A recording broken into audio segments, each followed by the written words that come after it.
Hi, I'm Janice McCauley from CenterFit Personal Training, and today I'm going to move you through a quick mobility flow program that you can do at home.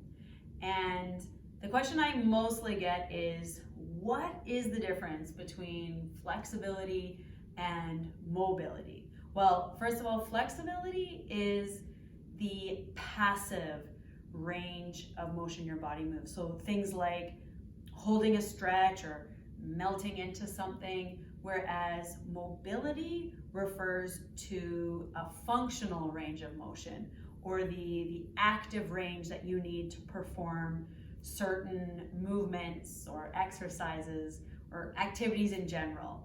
And the biggest thing we want to make sure is that we have a big active range, therefore great mobility. So what we're going to start with today is your breath, because the biggest thing that most people don't realize is they aren't breathing very well. And if you aren't breathing correctly, you're also not moving correctly. So we're going to start with our breath. It's really important that you can learn the difference between breathing with your diaphragm as opposed to lifting your shoulders and just breathing in what we think is expanding the ribs. We want to expand the whole diaphragm, fill it up, and then as you exhale, it comes down. And what I want you to do is lay on your back. We're going to bring you into what's called a diaphragm breath. So laying on your back, okay, from here, I want you to bend your knees, because laying straight will cause a little bit of extension through your back. As soon as you bend those knees up, you can flatten out your back, and you're going to have a lot more contact, and you're going to feel things a little bit better here. So I want you to place one hand on your stomach and the other hand on your chest. And what we're going to do here is we're going to take a nice deep breath, keep the shoulders down and relaxed, and you're going to lift both your belly and your chest as you breathe in. Exhale, and it should all go down. Both hands should raise.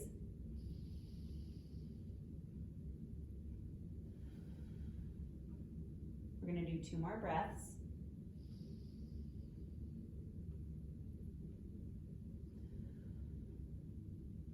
Last one.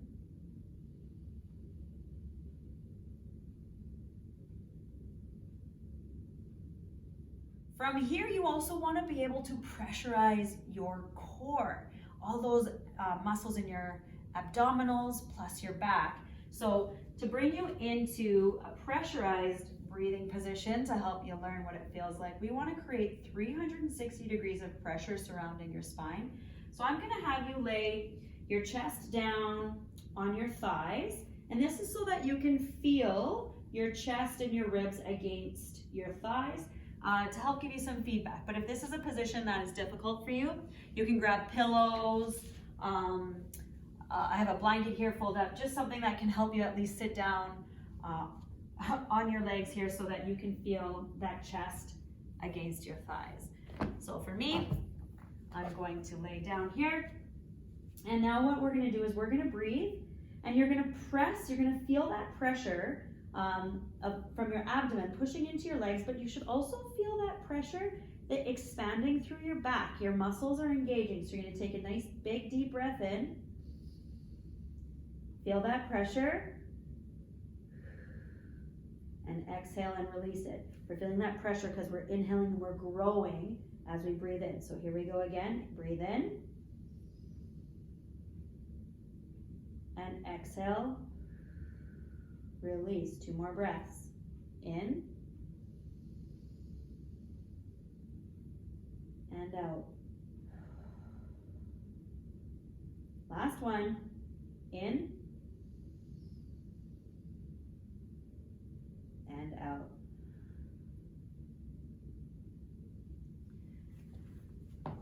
As I mentioned, your breath is the most important part with your movement. So do continue to practice breathing throughout the day, and we're going to breathe through all of these movements that we're about to do. So next up, we're going to do a T-spine opener. This one's a little bit different than the one you've seen before. We're opening the book. So I want you to take your top leg, you're going to bend that knee at 90 degrees. Place it on the ground. If you want, you can support it with a pillow. I'm just gonna use the ground here. I'm gonna take the bottom arm and place that on my knee. You can relax your head. Same thing, you can support your neck with a pillow if you'd prefer. I'm just gonna relax my head here. I'm stacked right on top of this hip, and I'm gonna take my free arm and I'm gonna reach out as far as I can in front of me, and I'm going to, from here, bring that shoulder back into my shoulder socket, and I'm gonna continue to twist while I'm pressing down on that top knee, opening up as far as I can, reaching that hand towards the floor as close as it can be, and we're gonna come back. We're repeating this one 5 times. So this is number 2. Reach and release. This is a great way to start your day. So in your bed, you might wanna throw this one in there, both sides, just to really help get that mobility started and blood flowing. We're doing one more rep right here. Reach all the way. From here, we're gonna switch sides. So I want you to roll over. This time you'll get to see it from the back. So top leg, 90 degrees, resting that knee on the floor. I've got my bottom arm on top of that knee. I'm resting my head on the ground, and now I'm gonna take my top arm, reach out as far as I can. I'm bringing that shoulder back into my shoulder socket, and I'm gonna continue to reach that elbow towards the ground. So now you can see, I'm trying to get that elbow down before I open up and extend that elbow. I'll release it. We're doing this 5 times. So I'm reaching that elbow, reach towards the floor, open and extend that arm. 3 more. Keep pressure on that knee with your bottom hand so that you're getting all of the twist through your thoracic spine. Now your thoracic spine are all those little vertebrae that have ribs attached to them. Last one right here. Big twist and release. We'll move into our next one. A little bit of flow for your shoulders and your upper back. So you're gonna lay on the ground, face down, okay? Extending those arms straight out in front of you. I want you to slide your arms back right below your shoulders. You're going to press up, keep your legs on the ground. From here, you're gonna lift those arms up, and then you're gonna extend them out in front of you and lower back down. So again, slide those arms in. I'm squeezing my shoulder blades, pressing up, rotate those hands up, and extend them out. Lower. 3 more of these. Slide it in, press up, bring those hands with you, extend. Last 2, slide it in, press up, arms come up, extend it out and down. This is our last one. Slide it in, press up, arms come up, extend out and lower. Excellent.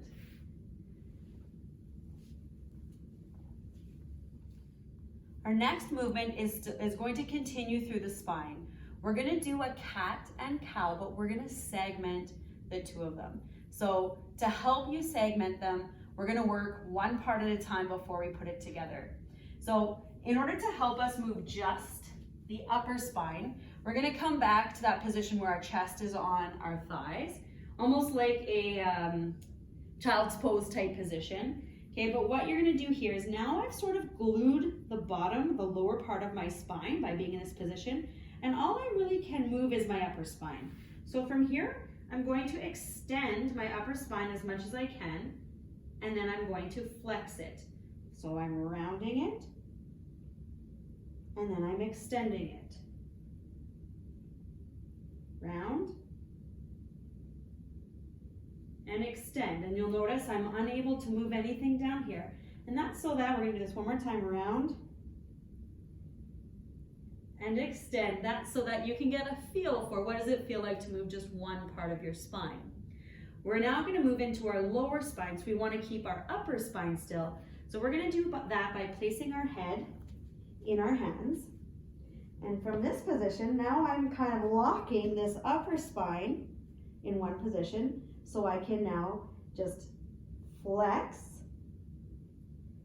and extend the lower part of my spine. Flex and extend. One more. Flex, extend. So now the fun part, we are going to put that together into a segmented cat and cow. So we're in our position here, and what I'm going to have you do is start in a little bit of that extension phase, and we're going to start at our tailbone, and I want you to try to round from the bottom, so just the lower part of your spine starts to round. Then you're going to round the upper part of your spine, and we're going to release it in the same direction. So release the lower part, release the upper part. We're doing that again. So round the lower, round the upper, release the lower, release the upper. One more time.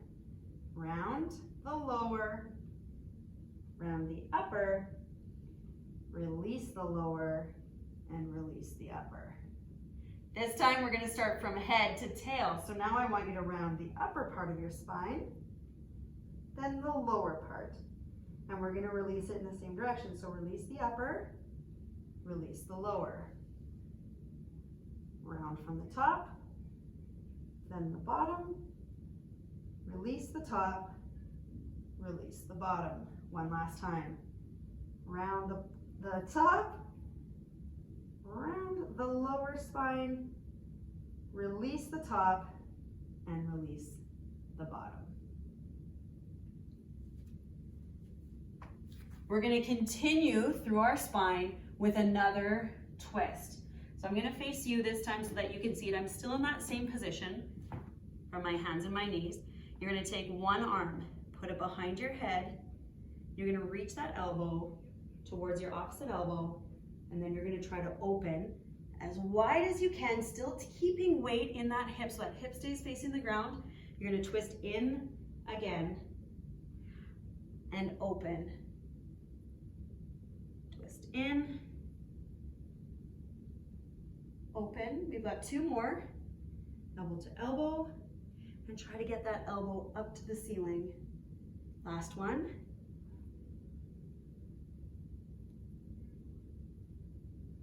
And we'll switch sides. So let's get into your position again. Opposite hand behind your head. I want that elbow to the opposite elbow, and twist as far as you can. Try to keep those hips square. Come back to the center, elbow to elbow. Open. Elbow to elbow. Open, open, open as far as you can. You've got two more. Elbow to elbow, twist, and one last one, elbow to elbow, and twist. From here, we'll continue into our hips. We're almost there. This is a little hip flexor stretch.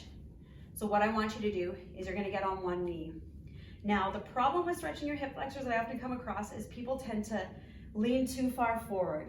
Well, this isn't stretching your hip flexor. How you're going to stretch that hip flexor is you're going to tuck your hips underneath you. By tucking your hips, you're opening up that joint. You're going to get that nice big stretch there. So it's not a big lean forward. Keep your abs tight so my ribs are tucked down towards my hips. My tailbone is tucked underneath, and I'm going to increase that stretch by reaching up overhead with that back arm. Squeezing my bum, I want you to take 5 breaths here. Think about that pressure through your abdominals as you breathe.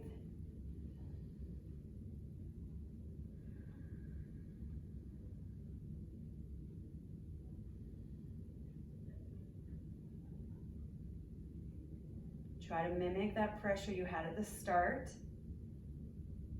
for 2 more breaths.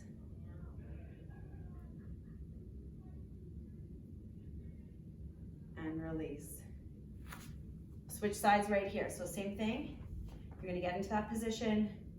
Your ribs are engaged, or your abs are engaged, so ribs are tucked down towards your hips and you're tucking that tailbone underneath.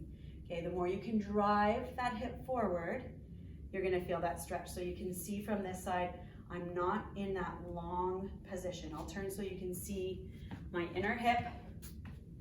So I'm here, my abs are engaged and I'm tucking underneath. That tuck is the key. So bring that back arm up overhead and here we go, 5 breaths. Try to keep pressure through your abdominals as you breathe.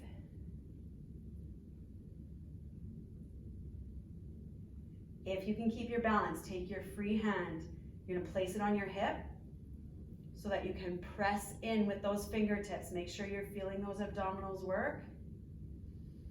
They're filling up, pressurizing here. Exhale, just 1 more breath. And release. Last one for you for today. Now this is one most people do not like. We're gonna stretch out our feet. So I want you to tuck your toes under.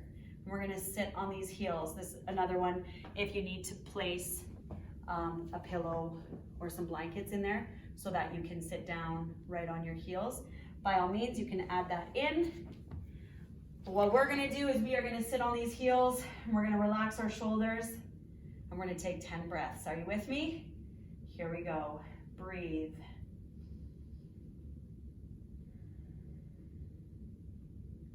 You can use those hands on your hips.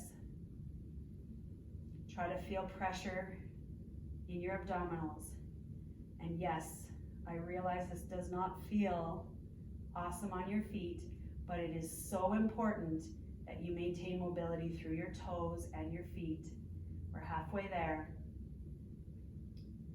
Every single step you take, you need to press off of that big toe. You need to make sure that you can press off straight so you're not rolling in or out as you walk. Last 2 breaths. Last one. And you can come out. I hope you enjoyed my little intro to some mobility here. I'm Janice McCauley, and let me know if you have any questions.